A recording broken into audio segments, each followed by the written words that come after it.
गवना गे पुत समझे ने मनावे के भावना गे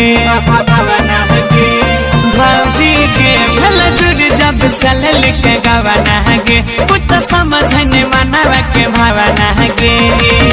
कटनोई रात के सखी कटनोई रात के सखी निंदियों ने पड़ै छै ताया सारे में जवानी झरे छै सैया एको बेर ने चाहे छै सारे में जवानी झरे छै हे गई सैया एको बेर ने चाहे छै एको बेर ने चाहे छै सैया एको बेर ने सैया एको बेर ने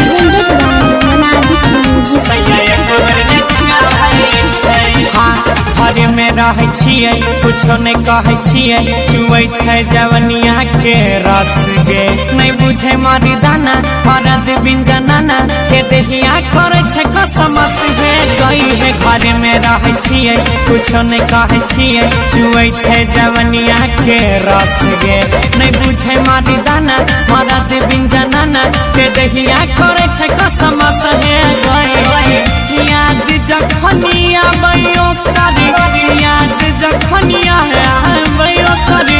जियादा हाहा रही छै ताया सारे में जवानी झरे छै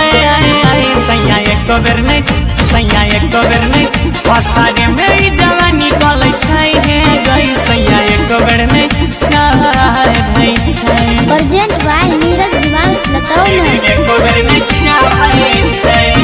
सैया एको बेर नहीं डिजिटल ऑडियो रिकॉर्डिंग स्टूडियो सैया एको बेर नहीं चाहे छै हाँ हमर सैहारा जैया कमाबै छै रुपैया लागल ओकरा पैसा के धुन गे सब दिन के बोलाबै मजा खूबे उठाबै सुखल जाय छै जवनिया के नुना गई हमर सैहारा जैया कमाबै छै रुपैया लागल ओकरा पैसा के धुन गे सब दिन के बोलाबै मजा खूबे उठाबै सुखल जाय छै जवनिया के नुन गे गौरव आ जाय रोजे हीरा के सन्नी रोजे नंबर लला गई छै तसे जिए